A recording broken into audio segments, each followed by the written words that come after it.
toutes, bonjour à tous. Je suis très content d'être là avec vous pour des raisons propres à aujourd'hui, en fait assez particulières. Je suis même très très content d'être avec vous.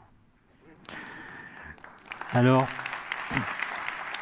je voudrais vous expliquer comment la pensée, une certaine façon de penser, d'interroger le réel, de poser des questions, permet en effet d'aller au-delà des limites du monde empirique, du monde observable, c'est-à-dire du monde tel qu'il nous est déjà donné.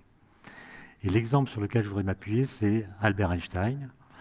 Mais avant d'évoquer le père de la relativité, je voudrais parler un petit peu de ce qu'on appelle les big data, dont vous entendez beaucoup parler et dont vous savez qu'elles changent déjà nos vies, nos façons de travailler. Et certains pensent qu'elles vont aussi changer notre façon de faire de la science.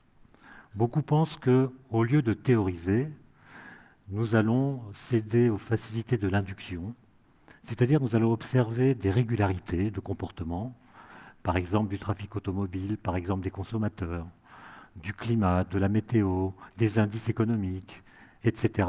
Et à partir de ces régularités, nous inférerons des lois que nous considérons comme générales, voire universelles, alors même qu'elles ne feront que condenser ce qui a déjà été donné.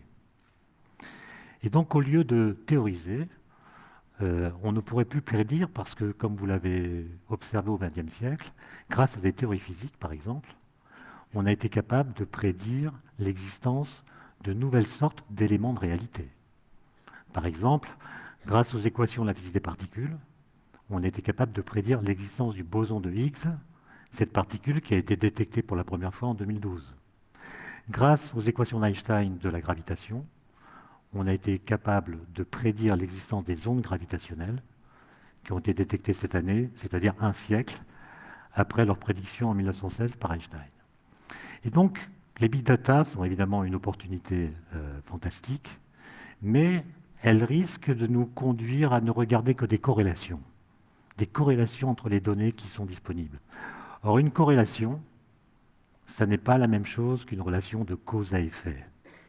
Ça n'est pas parce qu'il y a des grenouilles après la pluie qu'on a le droit de dire qu'il a plu des grenouilles.